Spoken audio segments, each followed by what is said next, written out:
दोस्तों नमस्कार। मैं Brijnandan Yadav Asian event news के लिए मैं आपके सामने एक राजनीतिक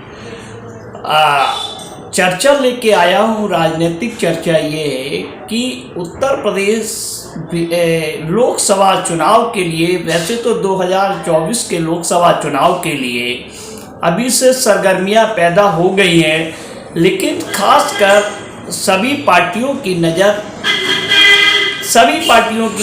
चाहे वो कांग्रेस हो, भारतीय जनता पार्टी हो और समाजवादी पार्टी हो, मैं उत्तर प्रदेश के बारे में विशेषकर बात करना चाहता हूँ। जिस तरीके से समाजवादी पार्टी और भारतीय जनता पार्टी के बीच पिछड़े वर्ग की वोटों को लामबंद करने के लिए एक मुहिम चली हुई है, उस मुहिम की कड़ी में मैं आगे आपको राजनीतिक बात करना चाहता हूं कि बदायूं की सांसद संघमित्रा मौर्य ने रामचरितमानस पे अपने पिता यानी एमएलसी समाजवादी पार्टी के द्वारा स्वामी प्रसाद मौर्य के द्वारा दिए गया बयान का अप्रत्यक्ष रूप में समर्थन किया है। तो उन्होंने आगामी लोकसभा चुनाव के लिए होने वाली एक रणनीतिक तरीके से अपने पिता यानी स्वामी प्रसाद मौर्य की बातों का अप्रत्यक्ष रूप से समर्थन किया।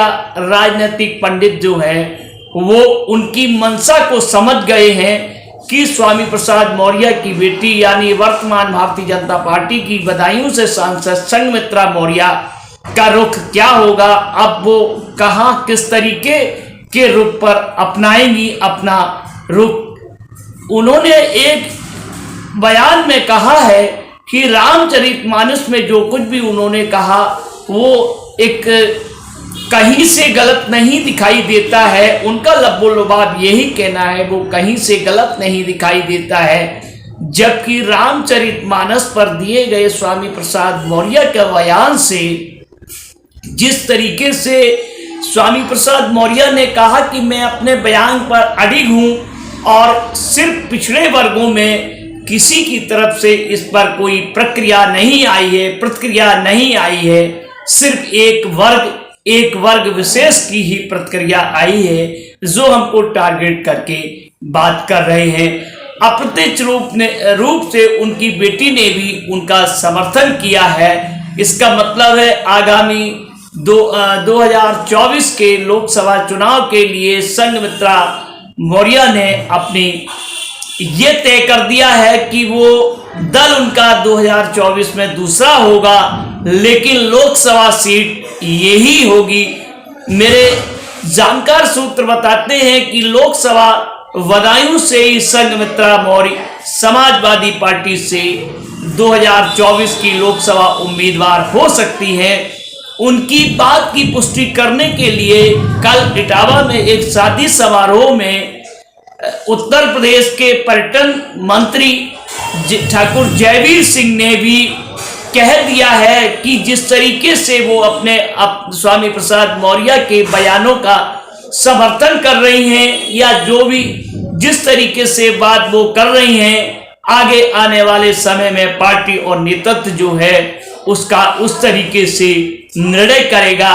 और जबकि इसी बात के संदर्भ में प्रदेश के भारतीय जनता पार्टी के प्रदेश के अध्यक्ष भूपेंद्र चौधरी से भी पत्रकारों ने यह बात करने की कोशिश की, जानना चाहा तो भूपेंद्र चौधरी ने कहा कि मैंने अभी उनका बयान किसी तरीके से देखा नहीं है और अभी मैं उनके बयान पर इस तरीके से प्रतिक्रिया नहीं दे सकता हूं। गौरतलब है जिस तरीके से पिछड़े वर्ग के वोटों की लामबंदी के लिए एक मुहिम शुरू हुई है, उस मुहिम में चाहे यादव हो, कुर्मी हो, चाहे आपका मौर्य हो, शाक्य हो, काछी हो, लोधी हो, चाहे कहार हो, बाथम हो, गौड़ हो, इस तरीके की जो जातियां हैं, कश्यप हो, विंद हो, चाहे वो मल्ला हो, निषाद हो, चाहे वो गुजर हो, जाट हो, किसी तरीके की जो देश के अंदर 52% पिछड़े वर्ग की संख्या है। इस पिछड़े वर्ग के वोटों की ही समर्थन के कारण भारतीय जनता पार्टी जो है वो आज सत्ता में है। भारतीय जनता पार्टी को ये डर सता रहा है किसी तरीके से अगर समर्थन हमारा पिछड़े वर्गों से हट जाता है तो हम सत्ता से बाहर हो सकते हैं। अभी इंडिया टुडे सी वोटर की एक रिपोर्ट आई है।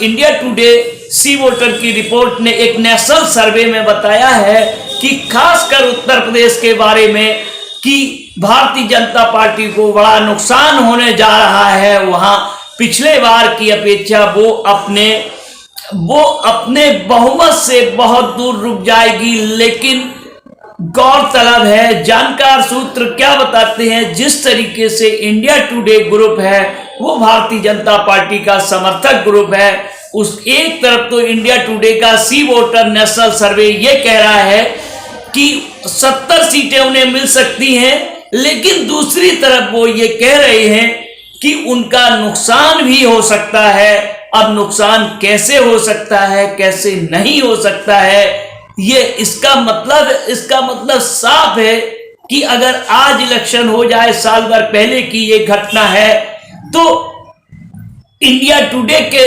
जो नेशनल सर्वे आया उस सर्वे के अनुसार, यानी सूत्र तो यहां तक बताते हैं संघ भी अपने ये उत्तर प्रदेश के चुनावों को लेके, उत्तर प्रदेश की सीटों को लेके एक चिंतित है। दूसरी तरफ 2019 में भारतीय जनता पार्टी ने 62 सीटें लोकसभा चुनाव में वहां से जीती थी। इस बार उनका एम है 80 सीटें जीतने के लिए, लेकिन खासकर उत्तर प्रदेश में एंटी इनकम्बेंसी चल रही है। चाहे वो केंद्र सरकार की एंटी इनकम्बेंसी हो, चाहे वो राज्य सरकार की एंटी इनकम्बेंसी हो, और खासकर इस एंटी इनकम्बेंसी में सबसे ज्यादा असर दो चीजों का दिखाई देगा। नंबर एक है बेरोजगारी और महंगाई है। अब भारतीय जनता पार्टी के सामने सबसे ज्यादा कोई भी पार्टी अगर खासकर पार्टी कोई चुनाव लड़ती नहीं दिखाई दे रही है, उसकी जगह जनता चुनाव लड़ती दिखाई दे रही है। जनता में बहुत आक्रोश है। वो डैमेज कंट्रोल की कोशिश भारतीय जनता पार्टी की दोनों सरकारें कर रही हैं, चाहे वो केंद्र की हो चाहे वो राज्य की हो, लेकिन उनके अंदरूनी मतभेद भी दिखाई देते हैं।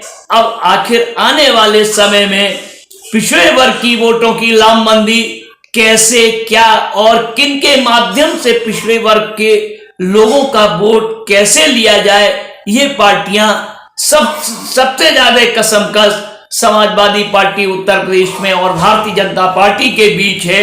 क्योंकि भारतीय जनता पार्टी के पास ही वोट था, उसको ये सी वोटर भी कह रहा है, संघ की रिपोर्ट भी, जानकार सूत्र बताते हैं, संघ की रिपोर्ट भी यही तरीके से बता रही है।